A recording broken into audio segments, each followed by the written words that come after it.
హైదరాబాద్ పాత బస్తీలో బోనాలు ఘనంగా జరుగుతున్నాయి. శ్రీ అక్కన్న మాదన్న మహంకాళి అమ్మవారిని హైకోర్టు జడ్జి సూర్యపల్లి నందా దర్శించుకున్నారు. అనంతరం ప్రత్యేక పూజలు నిర్వహించారు.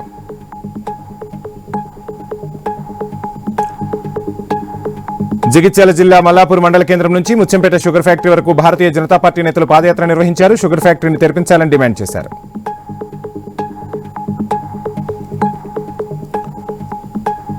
విశాఖలో చోరీ చేసి తెలంగాణ పోలీసులకు చిక్కారు గరానా దొంగలు. ఎల్ఐసీలో పనిచేస్తున్న శ్రీనివాసరావు ఇంట్లో ఈ నెల 14న చోరీకి పాల్పడ్డారు. తాజాగా హైదరాబాద్ లో ఒక హత్య కేసులో మలక్పేట పోలీసులకు 3 నిందితులు చిక్కారు. నిందితులను విశాఖ తీసుకొచ్చేందుకు చర్యలు చేపట్టారు గాజువాక క్రైమ్ పోలీసులు. విజయవాడ పోలీసులపై జస్టిస్ కు ఫిర్యాదు చేశారు న్యాయవాదులు. బార్ అసోసియేషన్ అధ్యక్షుడు భాషాకారును అడ్డుకుని అనుచితంగా ప్రవర్తించారని తెలిపారు.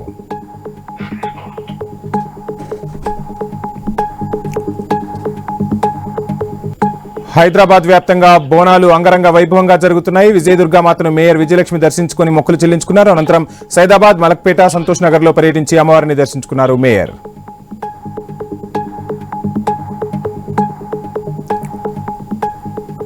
బోనాల సందర్భంగా పలు ఆలయాల్లో ఎమ్మెల్సీ కవిత అమ్మవార్లను దర్శించుకున్నారు. అలంమండిలోని మహంకాళేశ్వర అమ్మవారిని దర్శించుకుని ప్రత్యేక పూజలు చేశారు ఎమ్మెల్సీ కవిత.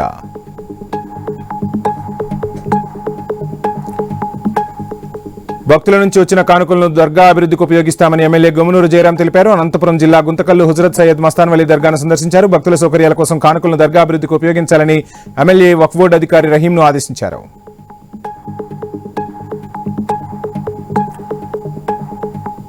బోనాల సందర్భంగా పాత బస్తీలో పలు ఆలయాలను కేంద్ర మంత్రి బండి సంజయ్ దర్శించుకున్నారు. ముసారాంబాగ్ పోచమ్మ, అక్బర్బాగ్ శ్రీ రాజేశ్వరి, మాదన్నపేట, ఉప్పుగూడ బోనాల ఉత్సవాల్లో పాల్గొని అమ్మవార్లకు మొక్కులు చెల్లించారు బండి సంజయ్.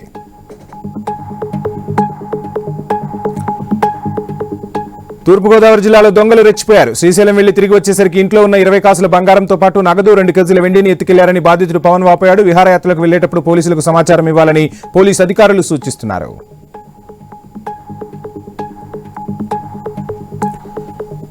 ఇక వర్షాలు కురవాలని జనగామ జిల్లా రాఘవాపూర్ గ్రామస్తులు వినూత్న ప్రయత్నం చేశారు. కప్పతల్లికి బొడ్రాయికి నీళ్లు పోసే బదులు గ్రామానికి దూరంగా ఉండే పోతురాజుకు ప్రత్యేక పూజలు చేశారు. బియ్యం, బెల్లం, పాలు, కుడకతో చేసిన వరద పాశంను తీసుకెళ్లి నైవేద్యంగా పెట్టారు.